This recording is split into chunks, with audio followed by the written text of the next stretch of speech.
Assalamualaikum warahmatullahi wabarakatuh. Kepada sahabat-sahabat yang dikasihi dan ridhoi, semoga dalam lindungan Allah dan murahkan rezekinya. Amin amin ya rabbal alamin. Malam ni aku cuba nak kongsikanlah racun kulat ataupun racun kanker batang yang pernah aku gunakan. Kanker batang ni dia ada kena-mengena dengan kulat juga. Sebab kanker batang ni, batang dia salah satu punca dia adalah musim hujan, faktor cuaca. Lepas tu faktor usia dia kan dah tak dapat nak melawan penyakit. Dan satu lagi faktor pencahayaan tembus cahaya matahari tu tidak melepasi koko. Kalau koko tu gelap kan, kita tak tunas apa semua kan, dia jadi lembap, basah, dengan automatiknya kulat akan tumbuh. Bila kulat dah tumbuh itu akan jadi reput lah, akan rosak. Itu yang jadi kanser, kanker.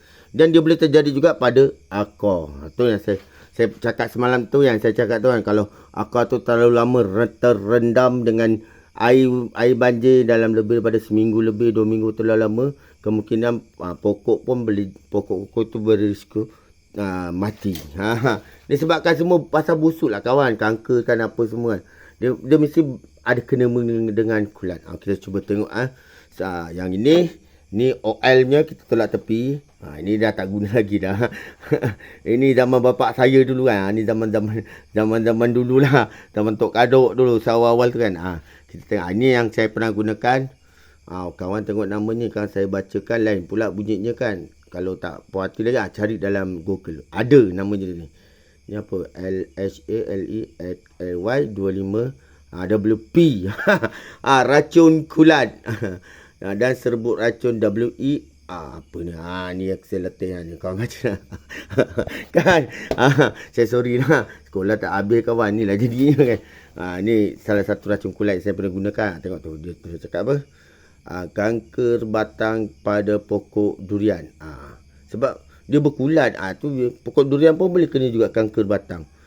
Ataupun kanker batang pada pokok koko. Itulah. Saya cakap macam itulah. Dia mula-mula dia macam itu. Tapi kalau kita biarkan lama-lama, dia akan jadi reput. Dia akan jadi rosak. Macam semalam saya buat video tu, dia memang dah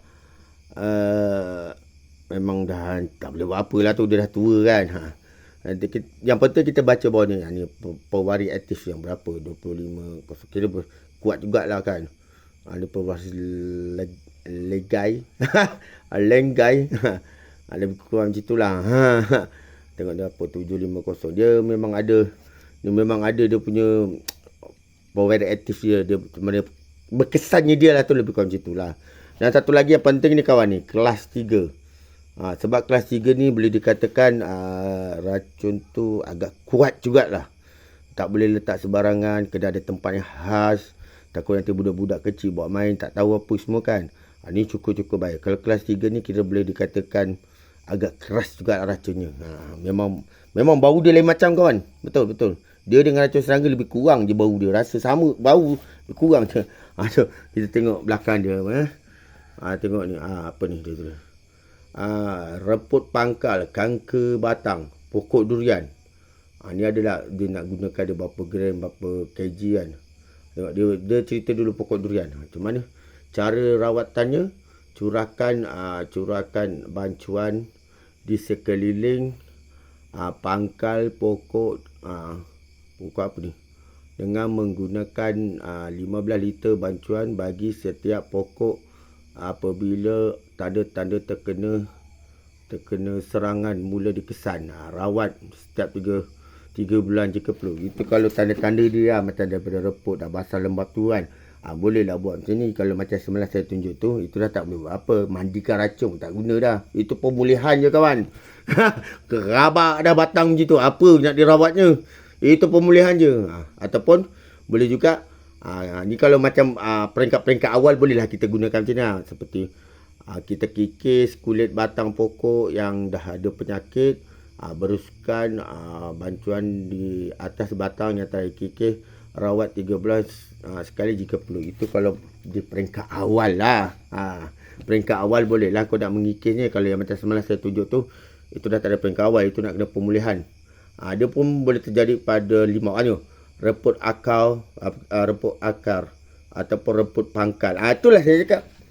Koko pun sama juga. Koko kalau itulah saya cakap, kalau koko terlama terendam dengan air lebih daripada seminggu atau 2 minggu daripada air banjir kan, dia pun kemungkinan boleh akan jadi busuk akar dia dan ada risiko mati.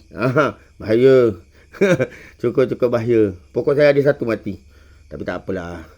Cara dia, curahkan bantuan di keliling pangkal pokok dengan menggunakan 15 liter bantuan bagi setiap pokok. Apabila tanda-tanda serangan mula dikesan, rawat setiap 3 bulan jika perlu. Itu kalau di peringkat awal lah kan. Kalau macam semalam tu yang saya tunjuk tu, itu dah tak boleh buat apa kawan. Kanker batang pada koko pun ada. Kalau koko, kikis kulit batang pokok yang ada penyakit, beruskan bantuan di atas batang yang telah dikikis. Rawat 3 bulan sekali jika perlu. Itu jika perlu. Itu kira tanda-tanda peringkat awal lah. Kita apa penyakit pun, kalau kanser orang kata apa, lebih baik bertindak awal. Kalau kita dah parah macam ni, apa pun tak boleh kawan. Ini kikis. Itu kau peringkat awal boleh lah kikis, dia belum reput lagi kalau macam semalam.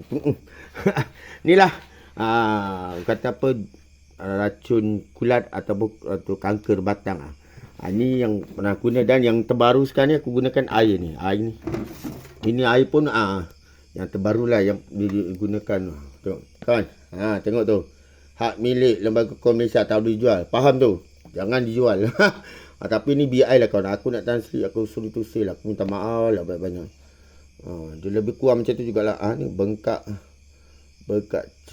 cerana. Durian. Dia durian koko tu, dia memang lebih kurang sama je.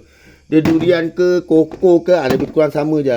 Ni kalau kawan cari dalam YouTube ke apa, dalam YouTube lah, dalam Google, Mr. Google, cari nombor ni dengan ni, adalah keterangan-keterangannya. Aku nak terangkan pun susah juga kan. Aku ni bukannya fasih sangat, tapi inilah salah satu racun-racun kulat ataupun kanker batang yang aku gunakan pada kebun koko Jalin. Ini yang lama.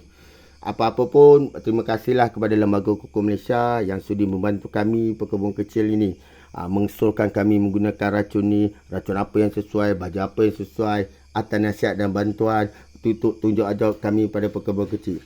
Kami banyak terima kasih kepada Lembaga Hukum Malaysia yang sudi membantu kami pekebun koko yang kecil ni, dan sudi memberi nasihat dan tunjuk ajar supaya koko Malaysia ni terus maju ke depan. Amin amin ya rabbal alamin. Okeylah, sampai situ je sahabat. Itulah perkongsian aku kan. Kalau ada salah ke, tersilap info ke, saya minta maaf. Saya manusia biasa yang tak lari daripada melakukan kesilapan. Dengan akhir kata, Assalamualaikum warahmatullahi wabarakatuh.